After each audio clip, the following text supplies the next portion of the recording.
not going to be able to patch this into shape. I mean, it's like you have a car and you're thinking that if I bolt a jet engine and wings and a rudder onto this thing, I'm going to turn it into an airplane. You know, no, it's just it's not. And in this case, it was you know, not only was it like bolting wings onto a car, it was actually more like trying to build a fighter jet by bolting wings and jets onto a metal rowboat. You know, I mean, it was clearly not going to happen, and it didn't happen. The problems were never actually resolved in any satisfactory way, these performance problems.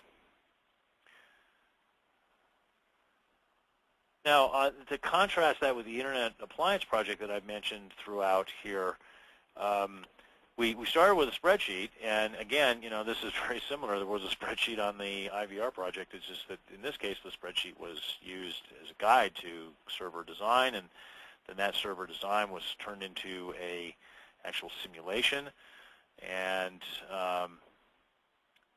we're now executing the simulation, and that simulation is fine-tuned, and so on and so forth. You know, as I said, there's performance testing of the units and the subsystems compared against the simulation. So by the time we got into system test, you know, you saw that we found some issues there, and you know, of course, you should always expect to find issues in our testing, but there weren't a whole lot of big, huge surprises.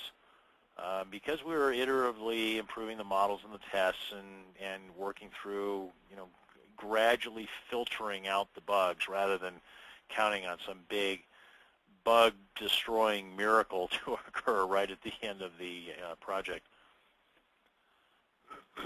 Okay, so where do you stand? I would say, you know, you've heard me talk about this. You can now go back, look at the lessons that I've mentioned, and ask, you know, how are we doing here? In terms of some of those common mistakes that I mentioned, you know, how are you doing there? Are you making some of those mistakes? Are there tips for success that you could apply? You know, you want to look at figuring out how to do this better and better over time, not just hoping for the best. You know, these field failures obviously are the worst case, where you get out into the field and you go, oh yeah, everything's going to be great. You know, we did performance testing, and then boom, and this stuff isn't working at all. It's really slow. That's you know, that's bad. But you know, almost equally as bad as the situation that I described in the IVR project, where it basically, as that onion peeling went on, and clearly weren't going to be able to fix it, we could tell that the project was in the process of dying right there, and it did. Ultimately, it pretty much failed. And you know, you don't want to be in these situations. You don't. It's really unnecessary. It really is. I mean, these are the things I've talked about. They're not cheap, but they're cheaper than the alternatives. So, you know, I really recommend that you try to take a look at your performance, load, and reliability testing in light of what I've just covered, and see what you can do better. Because most of us really can do better on this. It's a very complicated thing, and you know, there are plenty of opportunities for improvement. So that's the end of the presentation. I'll put the advertisement up here while we go through some questions. I'll take questions from the audience, as I mentioned at the outset.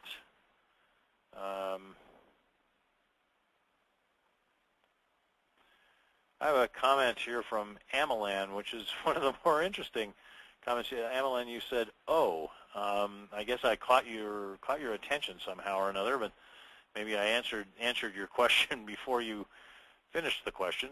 But if you have a follow-up to "Oh," then I'm happy to take it and try to respond. Let's see. We got an email question. Is it really the case that we can't use scaled-down test environments for performance, load, and reliability testing? Yeah. Short answer is yes, most of the time. The more correct, but in some ways almost dangerously nuanced answer is, if you have validated a simulation model, you can use that simulation model to predict response times and behaviors under levels of load that you haven't tested. And that would include both in between two load levels that you have tested and validated the model at, and also to some extent beyond the load models, the load levels. Now, here's the reason you can probably sense the hesitance in my voice in answering this question this way. The problem, the risk that you're running here, when you validate a simulation model of performance, basically what you're validating is that the same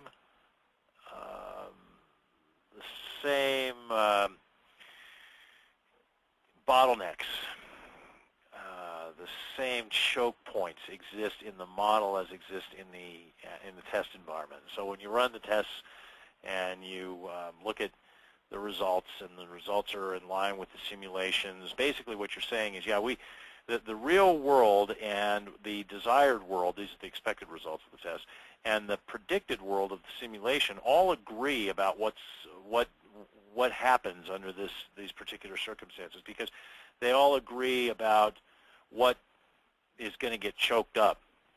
Now, the problem is going to arise when the real world, as reflected in the production environment, contains a bottleneck, a constraint, a choke point that you haven't tested for because you didn't scale up to that level, and you didn't include in the model.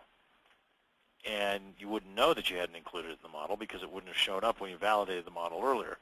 So, how much further can you go beyond the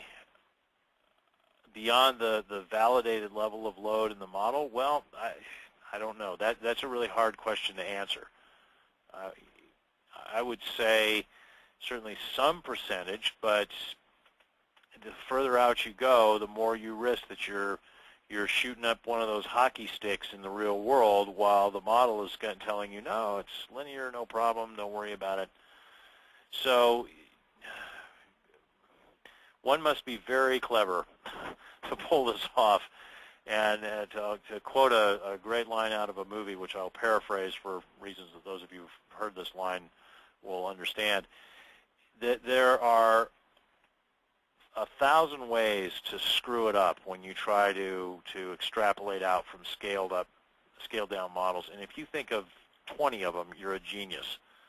And it's just too many ways for it to go wrong. So I really would recommend extreme caution if you're doing this, and then be honest with people about the limits of your knowledge if you're being pushed to do this by management. So Marie asks, referring to page 11 of your notes, careless OJT can kill your project. What is OJT? Sorry, I thought I had disambiguated that